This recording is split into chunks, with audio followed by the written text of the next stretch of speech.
Hello and welcome. Tonight we begin with something gritty, grotesque, and grim, surviving in the aftermath of Fallout's nuclear apocalypse. Not as an overseer, not inside the safety of a settlement with the comfort of walls and fresh food to help you forget your situation. Tonight, you're not the president of the Enclave, you're just you, dropped into the Wasteland, unprepared. So, before you get comfortable, consider taking a moment to like and subscribe, but only if you truly enjoy the video. And let me know in the comments where you're joining from and what time you're tuning in, as it's always fun to find out who's listening from across the world. Now, dim the lights, perhaps turn on a fan for that soft background hum, and let's ease into tonight's journey together.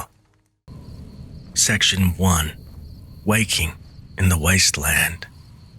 You wake to the sound of wind. Not the gentle breeze of a calm summer morning, but a hollow, rasping wind that rattles loose sheets of metal somewhere nearby.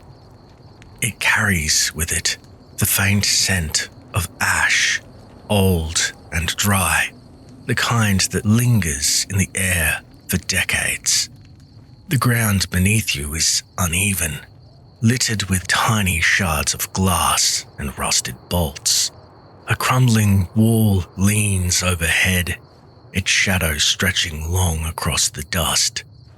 There is no bird song, no chatter of people starting their day, only silence. When you sit up, your hands are pale with a film of grit.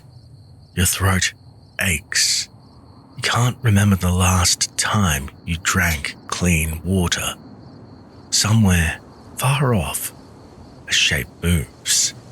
Maybe a person, maybe not. They vanish behind a jagged ruin before you can tell. You don't know how long you've been here, or how you got here.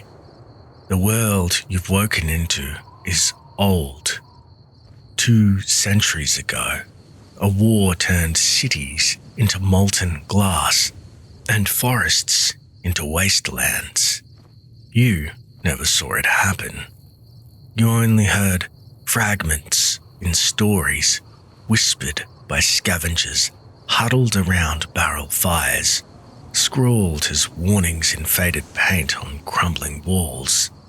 Some say the bombs fell without warning. Others say everyone knew it was coming. It doesn't matter. You're here now, long after the fires raged. Everywhere you look, there are bones and remnants of the old world. A twisted street sign, half swallowed by sand.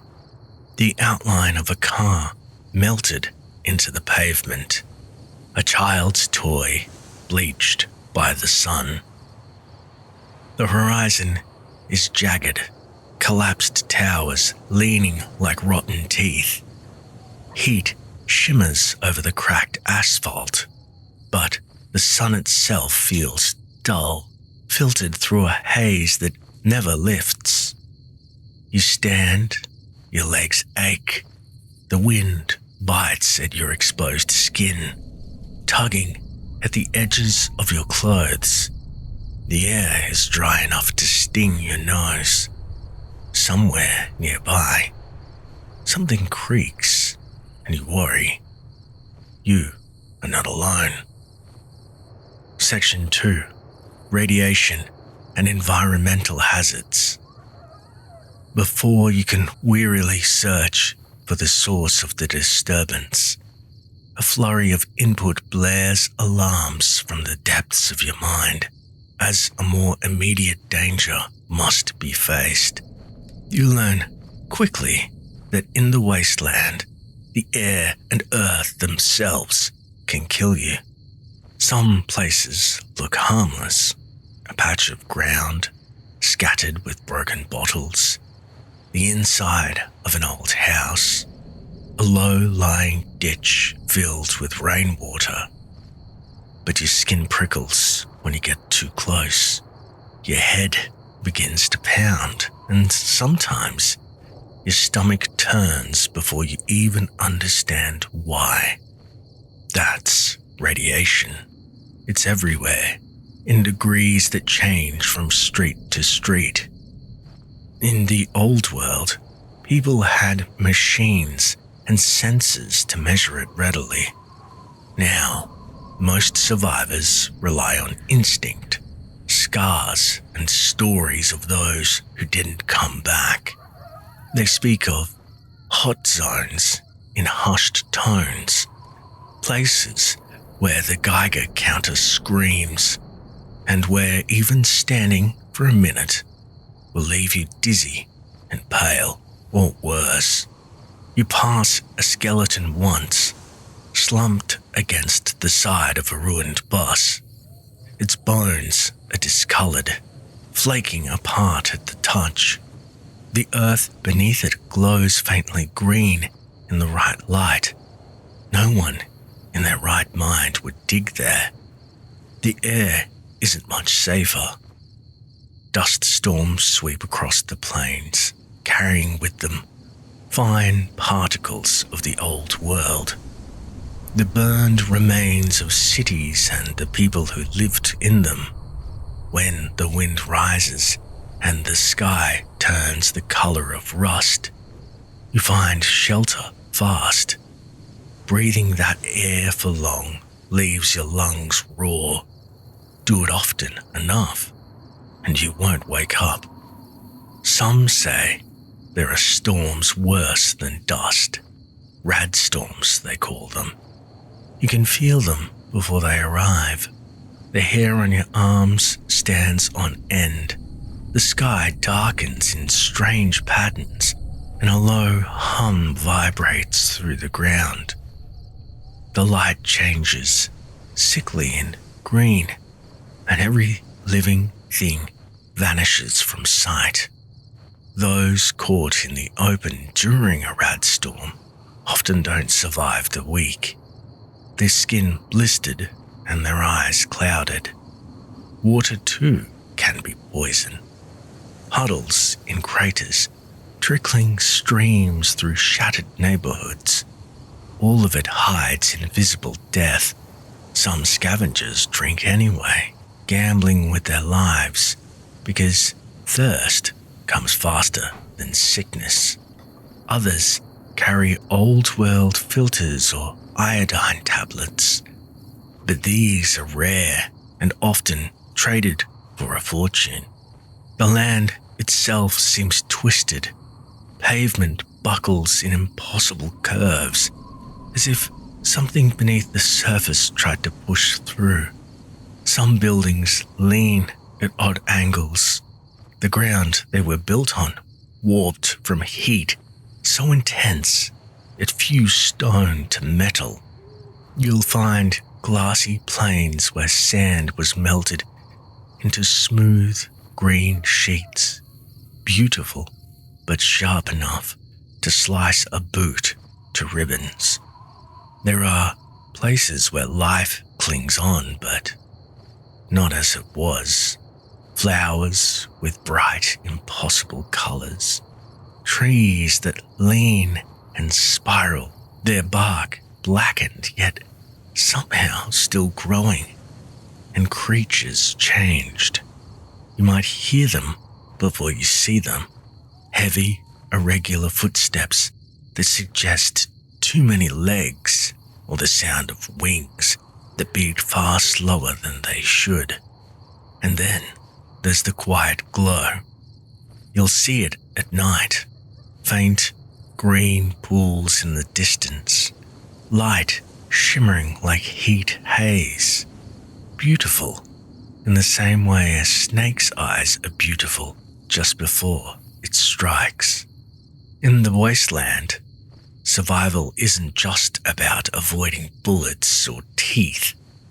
It's about learning where the very earth is your enemy and where it's willing to let you pass if only for a little while. Section 3. Water. You don't think about water in the old world. You turn a tap, you drink, you forget. Here, it's the first thing you think about in the morning and the last thing before you close your eyes, if you're lucky enough to sleep. Most water in the Wasteland is unsafe. It sits in cracked gutters, pooled in rusted barrels, trapped in basements of collapsed buildings. Sometimes it's cloudy with dirt. Other times it looks clear, which can be worse. The danger is invisible, the kind that seeps into your blood and makes your bones ache weeks later. There are rivers and lakes, but they're rarely untouched.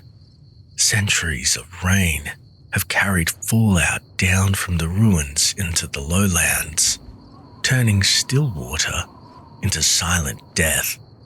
Survivors will sometimes boil it, thinking that's enough. It isn't.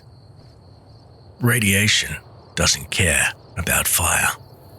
The safest water is often hidden in sealed pre-war bottles, in underground reservoirs, in deep wells far from the cities. These caches are rare, and people kill for them. Entire skirmishes have been fought over a single functioning purifier. Some carry filters, relics from the old world, fragile and irreplaceable. Others rely on iodine tablets, but these, as we discussed, run out fast, and too many in a short time will sicken you anyway. And then there are the desperate, who drink whatever they find, trusting their body to hold out just a little longer. You learn tricks, collecting rainwater during cleaner storms, wrapping cloth around your mouth and letting condensation drip into a can, breaking open plants to drink the bitter, acrid liquid inside. It's never enough, but sometimes it's enough to make it to the next day. But you're rarely the only one looking. Some settlements guard their wells with armed patrols, charging travelers for every bottle. In certain towns, water is currency. A day's work might earn you a single canteen, and theft is punished with exile, or worse. The Brotherhood of Steel hoards old world purifiers, fixing them only for their own use. Raiders poison wells to force desperate survivors into traps. Even traders will sometimes sell pure water that's been cut with something cheaper, gambling that you won't live long enough to come back angry. Then there's the way the thirst changes you. At first it's dry lips, a sore throat. Then your mind starts to fog. You forget where you're walking. You lose track of how long you've been searching. Your body feels heavier with every step, and soon you can't tell if the water you see ahead is real or just a trick of the heat. Every drink is a decision. Do you take a little now, knowing you'll thirst again soon? Or hold it, risk collapse, and hope for something cleaner? The Wasteland doesn't forgive bad choices, and the thirst will make you choose badly faster than anything else. Section 4. Food. Hunger doesn't hit as fast as thirst. It's slower, quieter, but in the wasteland, it's just as dangerous.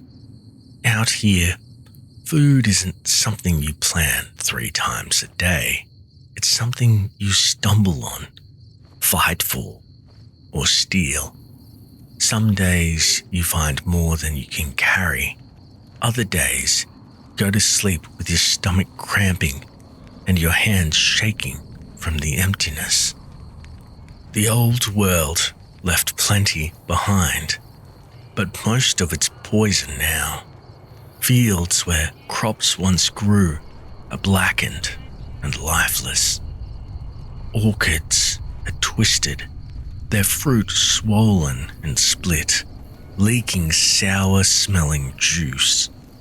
Cans of food line the shelves of abandoned stores, their labels faded and curling. You shake them and listen. If they sound too sloshy, you put them back. If the lid is bulging, you walk away fast. The safest meals are the ones sealed tight before the bombs fell.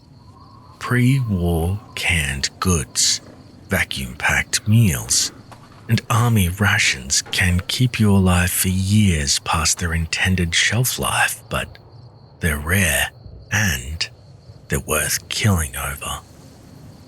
Everything else is a gamble.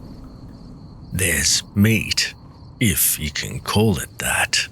The wasteland's animals have changed. Some have grown lean and vicious, others swollen and strange. Their 2-headed Brahmin are common enough. Their thick hides and heavy frames make them a walking larder for settlements lucky enough to keep them. Smaller game is harder to catch and sometimes not worth the trouble. A radroach will fill your belly, but it might also fill you with more than just protein. Then there's the truly desperate food. Mole rats, stringy, foul-smelling. Their meat tough even after hours of boiling. Mirelurk, if you're near the coast or a river.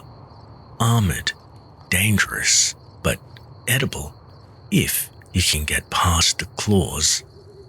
Some scavengers have even been known to strip meat from things that clearly weren't meant to be eaten. They didn't live long.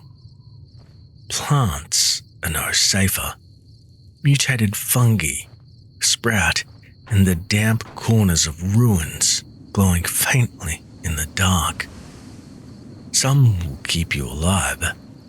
Others will stop your heart in minutes. Experienced foragers carry small animals with them, feeding them a piece first and watching what happens. It's slow, but it works. Communities that survive long-term almost always farm something. Rows of maize growing in the shadow of a collapsed overpass. Small patches of mut fruit tended like treasure. Watered carefully and guarded fiercely. These gardens are the beating heart of a settlement, and the first thing raiders look for. Cooking is a luxury. Out here, a fire means warmth, but it also means smoke, and smoke draws eyes. Those who can risk it boil their meat to soften it, roast it on scavenged grates, or dry it into strips to last the week. Spices are rare, and most meals taste of ash, metal, or nothing at all. Food is also power. Settlements with surplus crops control trade routes. The NCR uses its farmlands to feed whole cities, demanding loyalty in return. Raiders take what they want, moving from camp to camp like locusts. The Brotherhood rarely farms, instead seizing and storing supplies for its own ranks. Even traveling merchants guard their food shipments more carefully than caps, because caps can't keep you alive in the wastes. Hunger changes you. You start thinking less about taste and more about fuel. You stop caring how it smells or whether it used to walk, crawl, or grow in the dirt. You only care if it will keep you moving one more day. Though, you've also heard stories, whispers of those so desperate they've eaten another man's flesh. You tell yourself you'd never sink that low, that no one would, unless madness had stripped them of their humanity. It's easy to believe until you haven't eaten in days. And then you wonder, would you be willing to do so when the choice is between that and dying? Section 5. Shelter. When night falls in the wasteland, the cold comes with it. It slips through ruined streets and broken windows, curling around your bones. Even in summer, it cuts deeper than you'd expect. Without shelter, the darkness isn't just uncomfortable, it's downright dangerous. Shelter means safety, or at least the closest thing you can get to it out here. A place where the wind won't cut your skin, where you can rest without watching the horizon for movement every second. But like everything else in the wasteland, it comes at a cost. The most common shelter is whatever you can find. A rusted bus half buried in sand, the corner of a collapsed diner, still standing just enough to block the wind. The shell of an old home, its roof long gone, but its walls holding steady against the dust storms. You make do with what's there, dragging debris to plug the gaps, stacking scrap to form a makeshift barricade. But these places are never truly yours. You might wake in the middle of the night to the sound of footsteps, humans or otherwise, crunching ever closer. Sometimes you can scare them off. Sometimes you can't. If you can't find shelter, you build it. Canvas, tarps stretched between rebar, sheet metal leaned against the side of a ruined building. Even an overturned Brahmin cart can keep the worst of the wind off. You learn quickly that the less of your shelter stands out, the better your chances of keeping it. The lucky ones find intact buildings, old-world motels with doors that still lock, warehouses with solid walls, and a single entrance you can guard. The best spots are high rooftops, upper floors, anywhere you can see trouble before it sees you. But high ground also means stairs or ladders, and in the dark, one wrong step can be just as deadly as any raider. Then there are the fortified settlements. If you have the caps or the skills to be useful, you might be allowed inside. A bed in a guarded camp is worth more than gold. You can sleep without clutching a weapon, wake without frost on your clothes, but you'll pay for the privilege, sometimes with caps, sometimes with labor, and sometimes with loyalty you may not want to give. Shelter isn't just about the walls around you. It's about what those walls keep out. Radiation storms can roll in without warning, the sky turning sickly green as the wind carries death in every grain of sand. Out in the open, you'll be scoured raw in minutes. Behind thick walls, you might just ride it out. And then there's the human threat. A fire might keep you warm, but it's also a beacon. The smell of cooking meat carries far in the dry air. Even a flicker of light can draw eyes from miles away. If you're alone, you learn to make the choice: warmth and food, or darkness and silence. Some wanderers swear by moving at night and sleeping during the day.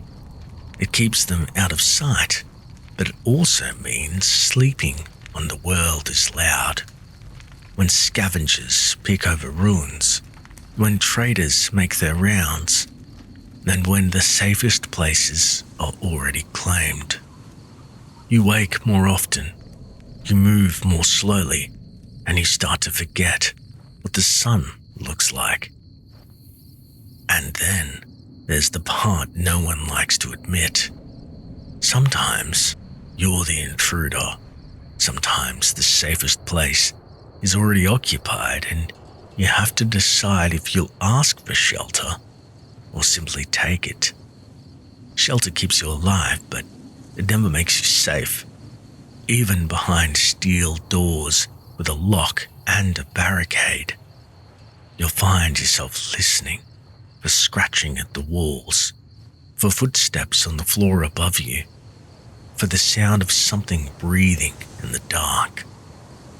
And if you're smart, you'll keep one eye open, because in the Wasteland, every shelter is temporary. Indeed, in the Wasteland, you are never alone. Even in the dead silence between crumbling buildings, something is watching, something hungry.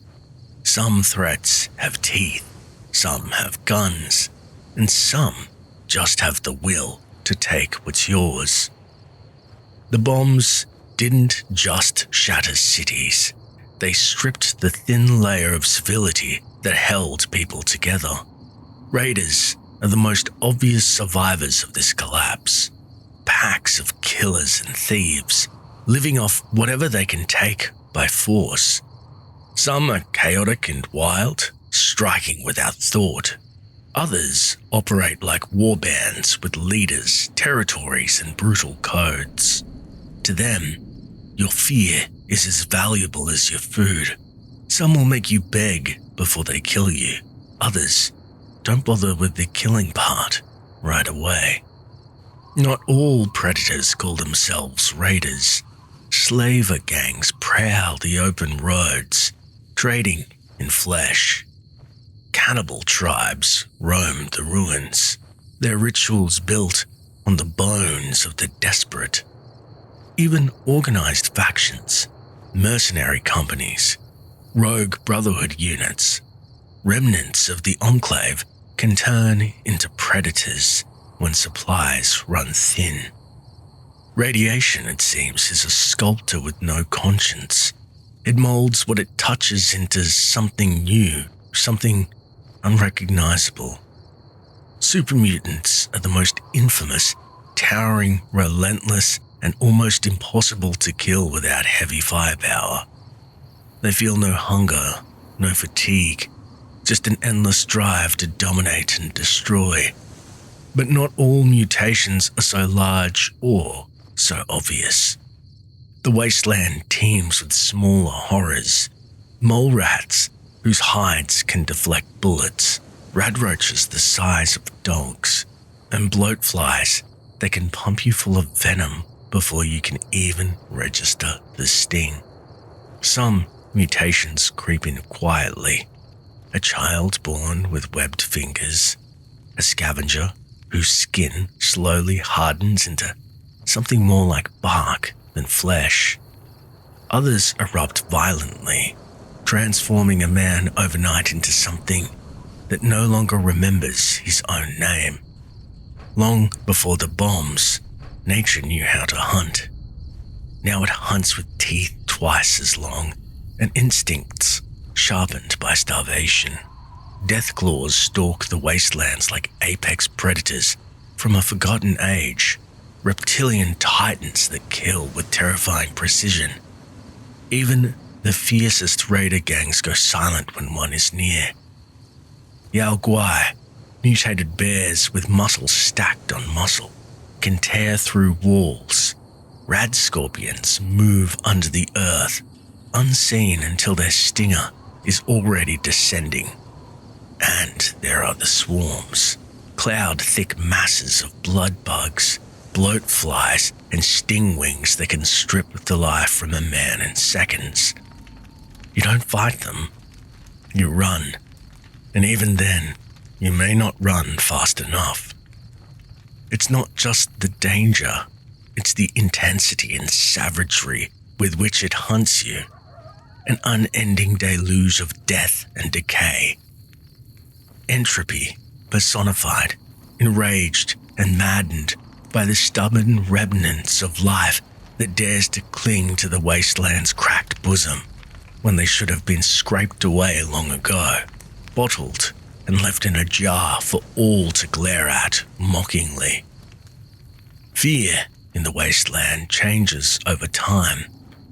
In the beginning, it's sharp and hot, a burst of panic in your chest every time you hear a sound in the dark. But the longer you survive, the more it becomes a dull, constant weight. You start expecting danger behind every door, in every shadow. You start treating every sound as a warning and every stranger as a threat. And when danger finally arrives, as it always does, you're not surprised. You're just ready. Because out here, surprise is another way to die. Section 7. Weapons and Defense. In the wasteland, survival isn't just about finding food or water. It's about making sure no one can take them from you. You start small. A length of pipe, a kitchen knife, a rock heavy enough to break bone. At first, you tell yourself it's just for show, to scare off anyone who looks at you too long. But that's a lie you can only keep until the first time you have to use it. And when you do, when you feel that shock of resistance as steel or stone meets flesh and bone, you learn that weapons aren't just tools. Their choices. Most people don't find a perfect rifle lying in the dirt though. They make do with whatever's at hand. A baseball bat wrapped in barbed wire, a sharpened rebar stake, a wrench heavy enough to crush a skull. These weapons are crude, but they work. Sometimes better than the polished relics of the old world. Because they're built for one purpose only, to end a fight fast.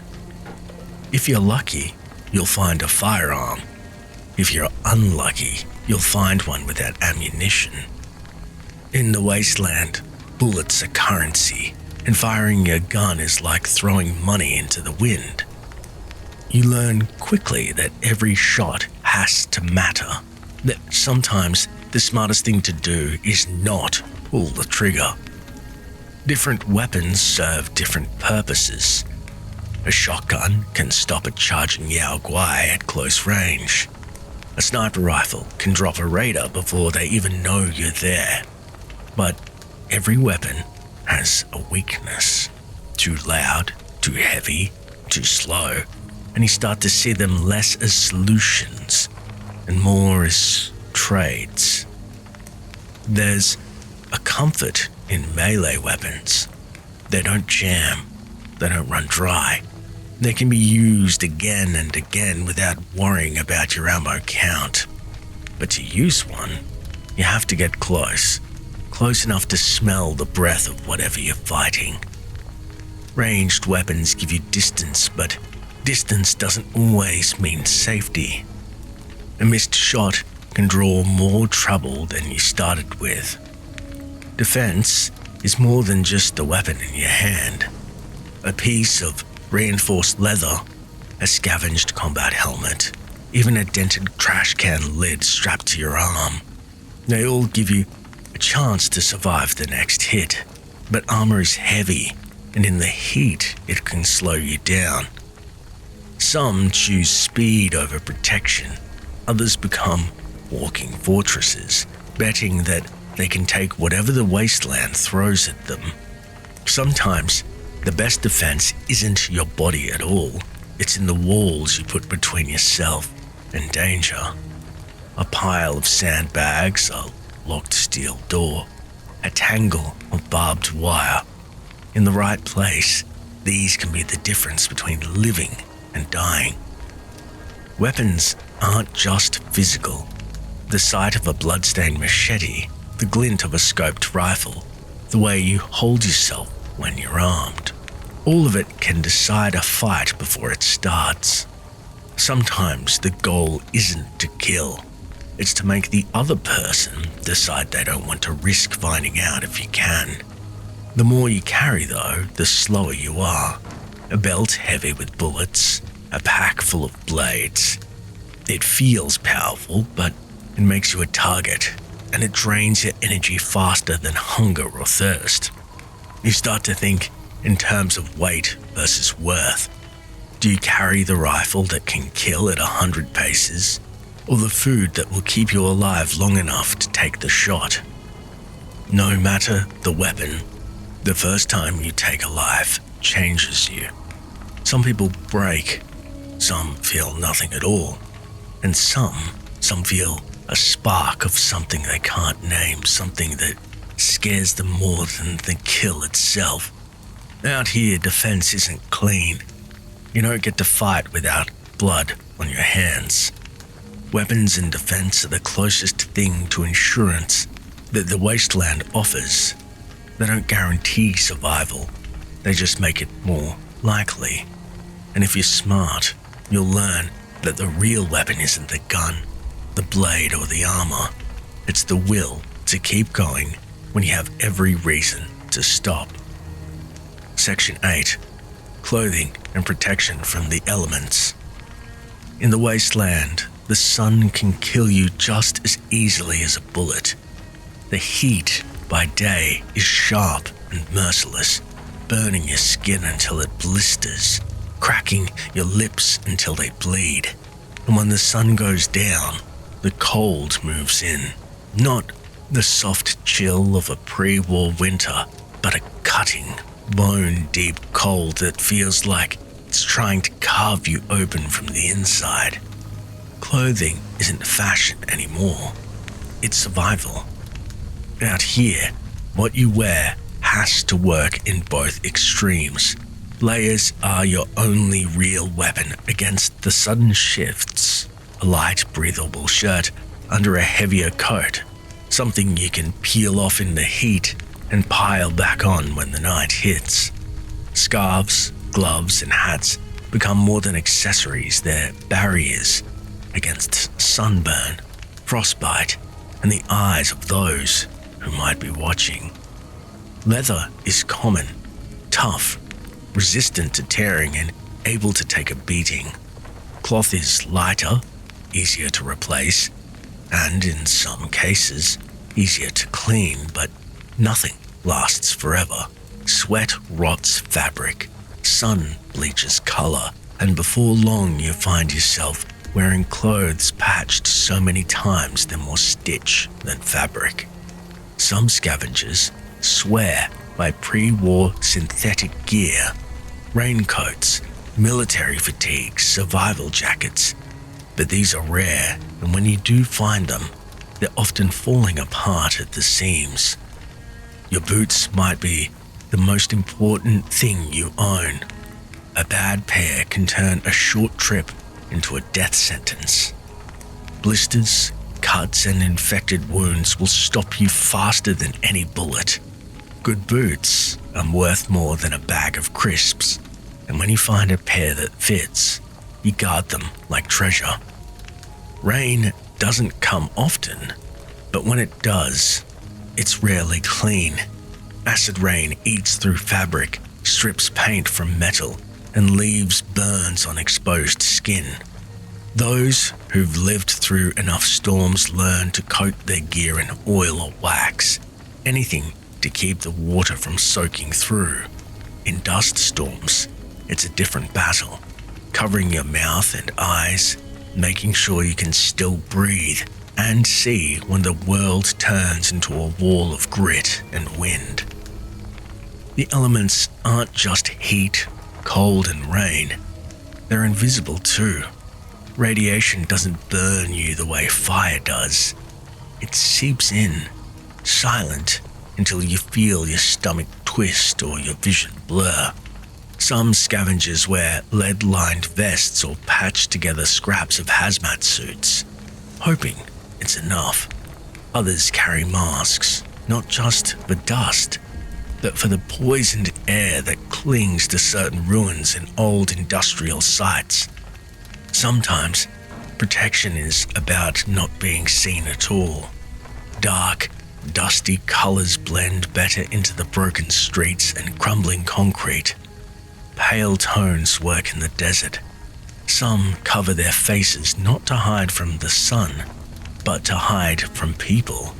If they can't recognize you, they can't remember you. And if they can't remember you, they can't hunt you later. Clothes become a kind of armor for the mind too. A certain scarf you always wear when you travel. A jacket with a patch you stitched yourself. These little rituals matter because they remind you of something bigger than survival. Something personal. Something that's still yours. In a world where everything is broken or stolen, that's rare. Every layer adds weight. Every piece of gear you carry slows you down. In the heat, it makes you sweat more, draining your water faster. In the cold, it stiffens your limbs until you feel like you're moving through mud, and still, you wear it. Because out here, you learn that a little discomfort now is better than a slow, miserable death later. Clothing won't stop a bullet, it won't kill a deathclaw or scare off a raider, but it will keep the sun from cooking you alive, the wind from cutting you apart, and the cold from stealing your breath in the night. And sometimes, when you're sitting alone by a dying fire, pulling your coat tighter against the dark, it can feel like the last fragile barrier between you and the wasteland itself. Section 9. Navigation and Travel. In the wasteland, standing still too long is an invitation for hunger to find you, for danger to catch up, for the world itself to decide it's done letting you live. Sooner or later, you have to move. But travel here isn't like the old world. There are no working highways, no street lights, no traffic signs to guide you. The landmarks are ruins, and the roads lead as often to nowhere as they do to somewhere worse. Without a working GPS or a map that isn't decades out of date, you learn to read the land itself, the silhouette of a radio tower in the distance, the way the wind carries the smell of smoke, tracks in the dust that are too fresh to ignore. Sometimes the sun is your only guide, and in the overcast glare of a radiation storm, even that can disappear. Some scavengers carry scraps of pre-war maps, folding and unfolding them until the paper turns soft and weak. Others keep the wasteland in their heads, memorizing the curve of every road and the location of every ruin. But memory is fragile, and the wasteland changes. Bridges collapse, buildings fall, whole towns vanish into dust. What was a safe route yesterday can be a death trap today. And then there are the lucky few who wear a Pip-Boy, a relic from before the bombs, locked to the wrist and almost impossible to remove without destroying it. With it, the wasteland shifts. Roads appear in glowing green on the screen. Landmarks are tagged, and built-in compasses keep you pointed where you need to go. Some even use the radio to pick up music or broadcasts, though out here, that signal can just as easily lead you into a trap. The Pip-Boy is more than a map. It's a companion, a constant hum and glow in the darkness. But it's also a beacon. That light can be seen, that sound can be heard, and if someone wants it badly enough, they might decide they want you too. Crossing wide, open spaces is dangerous. You're exposed, easy to spot, and with nowhere to hide if someone or something notices you. The safer routes are often slower, winding through canyons, alleys, or the skeletons of old suburbs. But safer doesn't mean safe. Every turn hides a possibility, a red scorpion nest, a collapsed highway, awaiting ambush. You carry what you can, but what you can carry changes how you travel. Light gear means you can move quickly, outrun danger if you have to. Heavy packs means more supplies and more time before you have to risk scavenging again, but every extra pound slows you down, and when the sun's high or the cold sets in, that weight feels heavier with every step. Traveling alone means moving faster, quieter, with less risk of being betrayed, but it also means no one to watch your back, no one to split the watch at night. Companions can save your life or cost it.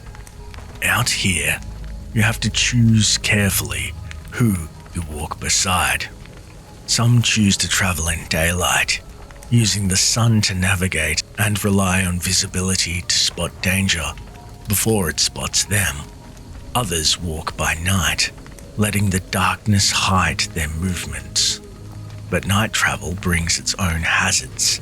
Sudden drops, hidden predators, and the creeping chill that settles into your bones. The wasteland itself works against you. Roads that look solid crumble underfoot. Bridges are rusted through. Pools of water hide sinkholes. Dust storms erase the path ahead and behind, leaving you stranded in a featureless haze.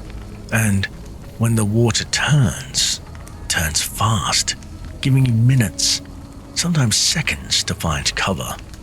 Every traveler learns to see buildings differently. A crumbling storefront isn't just a ruin. It's a place to rest, patch your boots, maybe light a fire if you're sure no one's watching. But shelter comes with risks. Doors creak, fires draw eyes, and in the quiet moments, when you think you're safe, that's often when you're not. Travel then grinds you down. Your feet blister, your shoulders ache, and the skin on your hands cracks from gripping your gear. You find yourself talking to the road just to hear another voice. Every step becomes a choice. Keep going, or stop and risk never starting again. In the end, travel is more than just getting from one place to another. It's about survival through motion, staying ahead of hunger, of thirst, of those who might wish you harm. It's about finding something, anything, that feels like hope. And sometimes it's just about the simple truth that the wasteland only seems endless until you start walking. Section 10. Wasteland economy and barter. In the Wasteland, there is no currency that you can truly trust. Caps, bullets, scraps of pre-war paper. They all work until they don't. The only true currency is what someone else needs badly enough to trade their own survival for. The pre-war dollar died the moment the first bomb fell. In its place rose a strange little coin, or the humble Nuka-Cola bottle cap. It started small, just like a gimmick between traders, but scarcity gave it weight. Now, it passes from hand to hand across the wastes, not just because it has its own value on its own, but because everyone agrees to pretend it does. But even caps are only as good as the person taking them. In a town desperate for water, a bottle of clean drink will buy you more than a sack of shiny metal ever could. In truth, barter is the Wasteland's bloodline. You trade what you have for what you need. A handful of bullets for a meal, a half-broken rifle for a place to sleep, a favor quietly promised for someone looking the other way. Barter isn't just about goods, it's about leverage. The more desperate the other side is, the more your junk becomes treasure. That bent piece of copper wire, worthless today, but tomorrow, when a mechanic needs it to fix the water pump keeping a settlement alive, you can name me a price. Too much wealth, whether in caps, ammo, or food, is a beacon. People notice. Raiders notice, and wealth changes the way people see you. A stranger with a bedroll is just another survivor. A stranger with a bulging pack is a walking payday. The richest people in the Wasteland are rarely seen at all. They stay hidden, move quietly, letting others believe they're just as poor as anyone else. Common currencies include ammo, especially rare calibers. Every bullet is a piece of power. Clean water, more precious than gold in dry regions. Med-X, stim packs and Radaway. Survival in a syringe or bottle. Weapons and armor, even battered gear can be traded. Food, such as non-perishables, fetch the best prices, unless the hunger's bad enough for anything. And information, the one thing you can trade without losing it, and sometimes the most dangerous thing to give away. Towns with established markets become hubs of life, guarded fiercely, patrolled by hired guns and thick with watchful eyes. Caravans travel between these oases, striking, risking ambush for the promise of trade. If you're lucky enough to fall in with one, you might earn your keep as a guard or laborer. If you're unlucky, you'll see the entire caravan cut down before the first deal is made. Every trade carries risk. You don't know if the ammo you bought will jam in the chamber. You don't know if the ammo you bought will jam in the chamber. You don't know if the clean water has been filtered or just scooped from the nearest ditch. You don't know if the merchant you paid will be gone when you come looking tomorrow. And yet, without trade, the Wasteland collapses into chaos. Without trust, however thin and temporary, nothing moves, nothing grows, and nothing survives. Trade only what you can afford to lose, and remember that in the Wasteland, sometimes the thing you trade away is the thing you'll need most tomorrow. In the Wasteland, the word vault carries weight. With some, it means salvation, a place where the bombs couldn't touch them, where the air stayed clean and the water flowed clear. For others, it's a tomb, a sealed box filled with the dead, their bones stacked where they fell. Before the Great War, Vault Tech sold the vaults as miracles, Massive underground shelters, each capable of sustaining a community for generations. They were marketed as a guarantee for survival for those who could afford a place or who happened to live close enough to get in before the doors closed.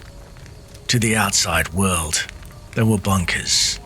To those inside, there were cities buried in the earth with hydroponics gardens, medical bays, living quarters, even entertainment.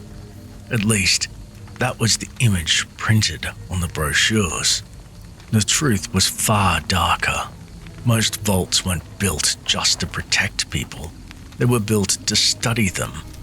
Each one was a separate experiment, testing human behavior under stress, isolation, and manipulation. One vault might cut off all contact between residents. Another might have its water chip designed to fail after a set number of years. Some were flooded with psychoactive drugs. Others introduced lethal hazards, disease, radiation, or even violent overseers, just to see how long the population could last. Vault-Tec didn't build sanctuaries.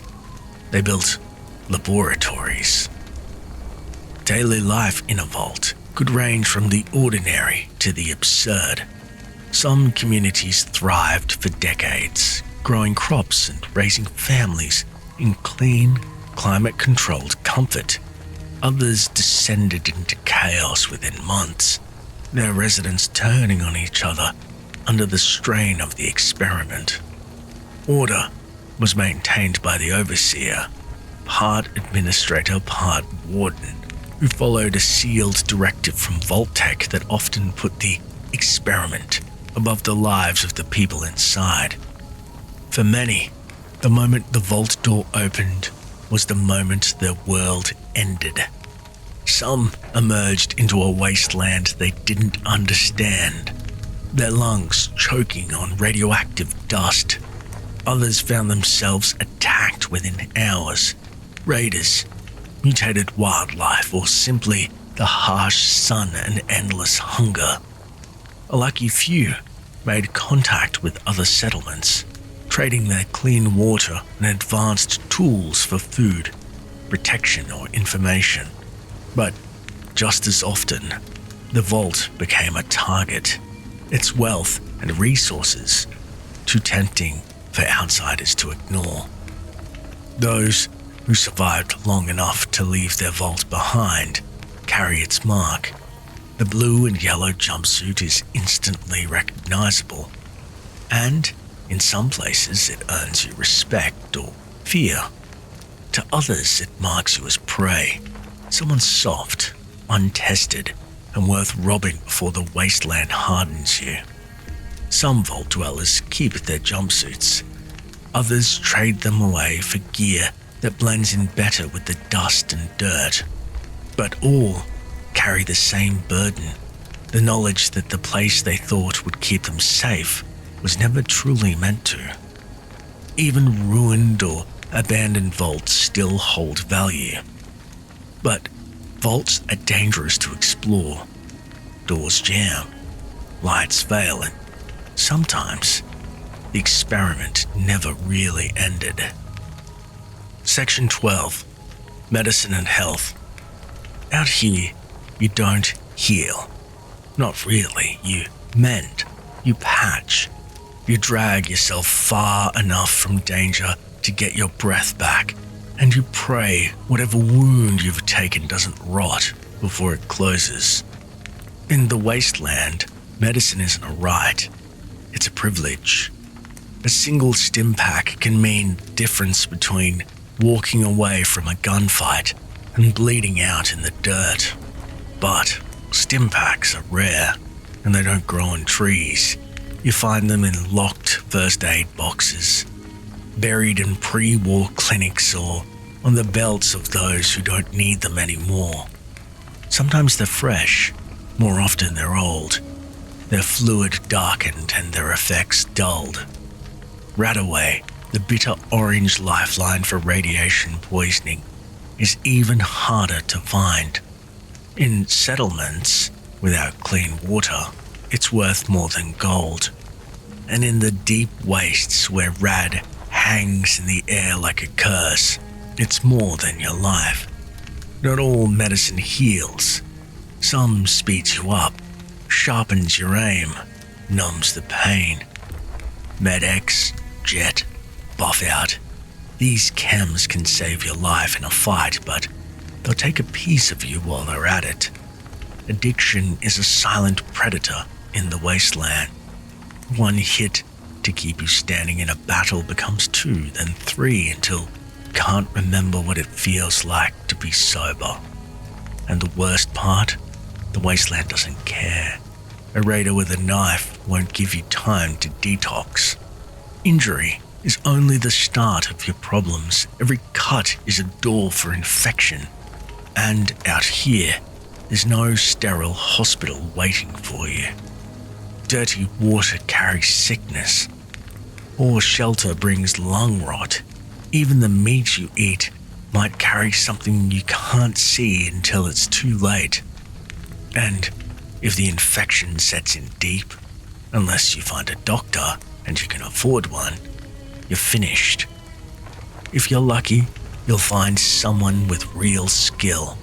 An old-world doctor who remembers anatomy, or wasteland medic who's patched up enough bullet holes to call themselves a surgeon. Their services aren't free, and you'll likely pay in caps, trade goods or favors you'll regret later. But more often than not, you'll meet someone with a needle, a bottle of alcohol and a steady hand. Out here, that's enough to call yourself a doctor. The most valuable medical skill in the Wasteland isn't knowing how to perform surgery, it's knowing how to stop the bleeding. You learn to boil water, stitch wounds, splint limbs and ration your last few antibiotics. You learn to keep a patient alive long enough to get them real help if it exists. The Wasteland doesn't forgive weakness. If you can't stay healthy, you won't stay alive. So you guard your body like you guard your ammo, and you remember that every scar you carry is proof that you're still here. Section 13. Factions and power structures. In the Wasteland, strength isn't just measured in muscle or firepower. It's measured in the people who will stand beside you when things go bad. Some survive alone, trusting no one, but most, sooner or later, find themselves under the shadow of a banner, or code, or cause. Out here, groups mean safety, but also obligation. The Brotherhood of Steel, with their obsession for pre-war technology, might offer you protection if they think you're worth the effort. To them, the past is sacred, and they'll strip you of any relic they think you can't properly protect. Then there's the Enclave, the self-proclaimed heirs of America. If they find you, they won't ask for your loyalty. They'll demand it. Those who refuse are erased without a trace. Raiders, on the other hand, have no flag worth saluting.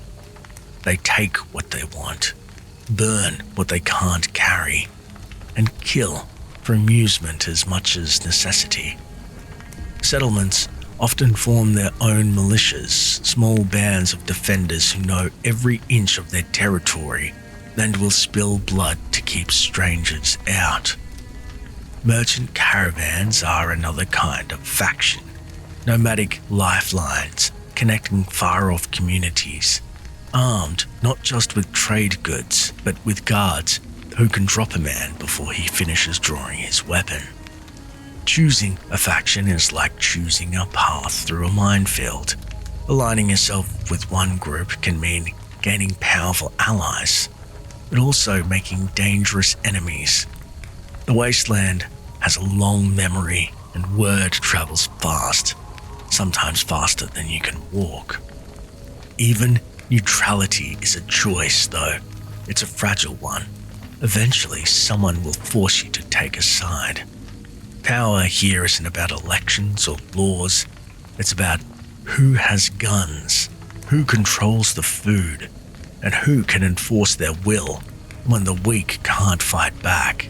It's about fear, loyalty, and the promises people cling to when there's nothing else left. In the end, you'll either bend to the rules of the powerful or carve out a little corner of the wasteland where your rules are the only ones that matter. Section 14.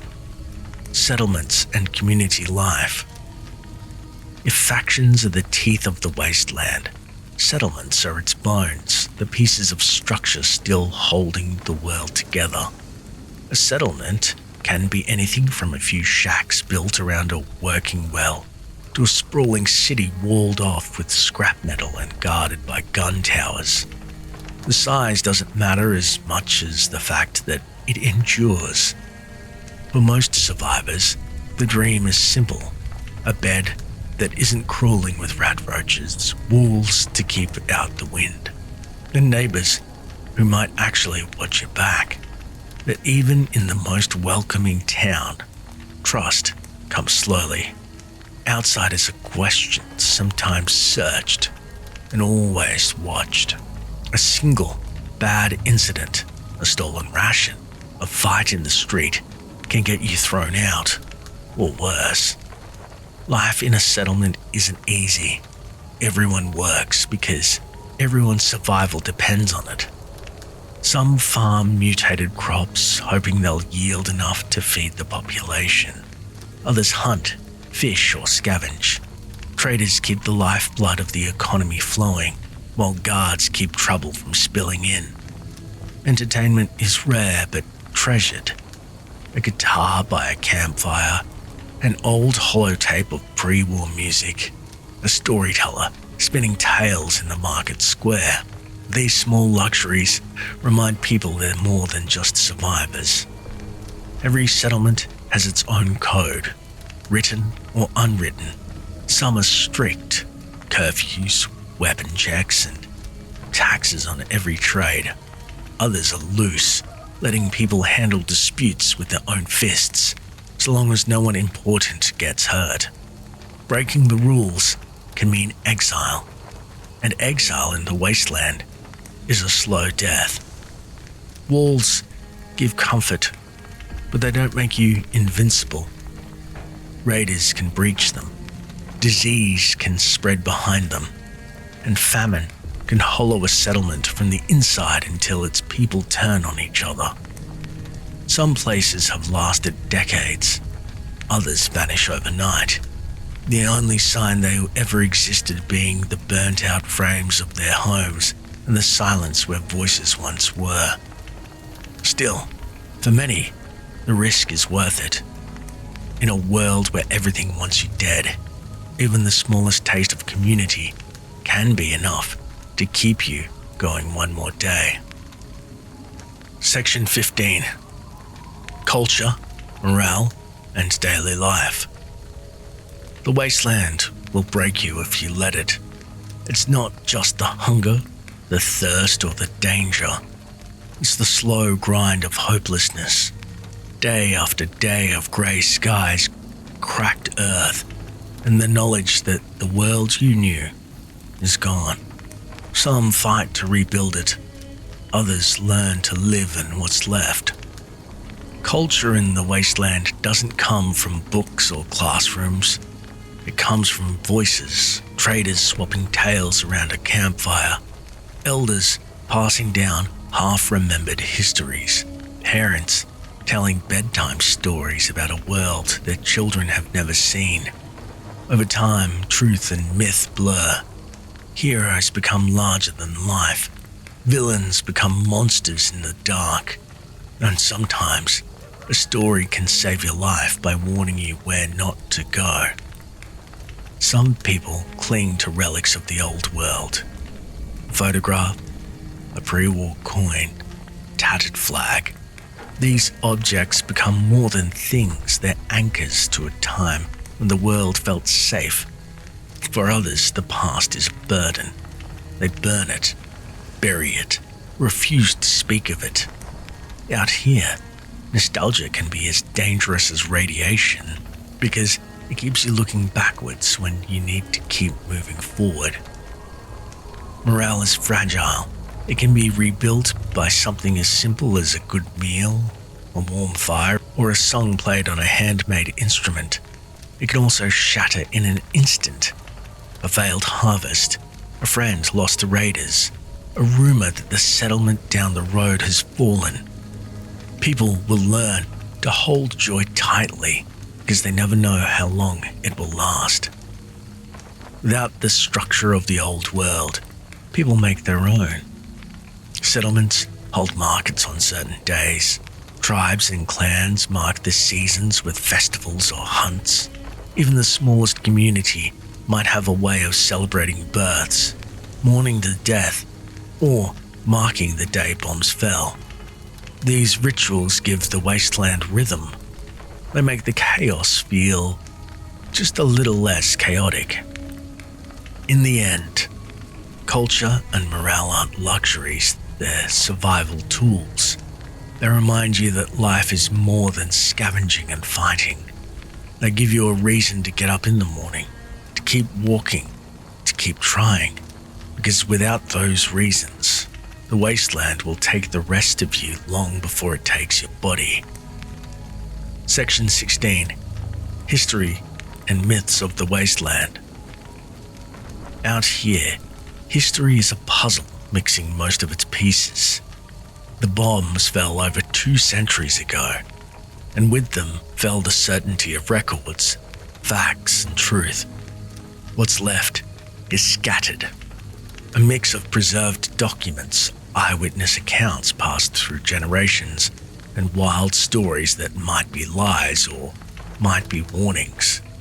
Ask 10 people how the Great War started. You'll get 10 different answers. Some say China struck first. Others swear America did. Some claim the bombs weren't from either side, that they came from something older, hidden deep beneath the earth, and that the war was just the excuse to use them. The truth? It hardly matters now. The end result is the same. The old world burned, and this one rose from its ashes. In some stories, the sky burned for days. In others, the bombs fell all at once, in the time it takes to draw a breath. A few say that not all of the bombs detonated, that somewhere, buried under rubble, whole payloads still lie in wait, sleeping until someone wakes them. Travelers tell of cities that survived untouched, hidden by luck or design, but that locked themselves away from the rest of the world. Whether those places still stand, or whether they were just another kind of tomb is anyone's guess. Not all stories are about the past. Some are warnings, tales of ghost towns where shadows move on their own, stories of vaults that were never meant to protect, only to test, whispers of figures in power armor that hunt without rest, whose allegiance no one dares guess. The wasteland has a way of making monsters out of men, sometimes monsters out of memories.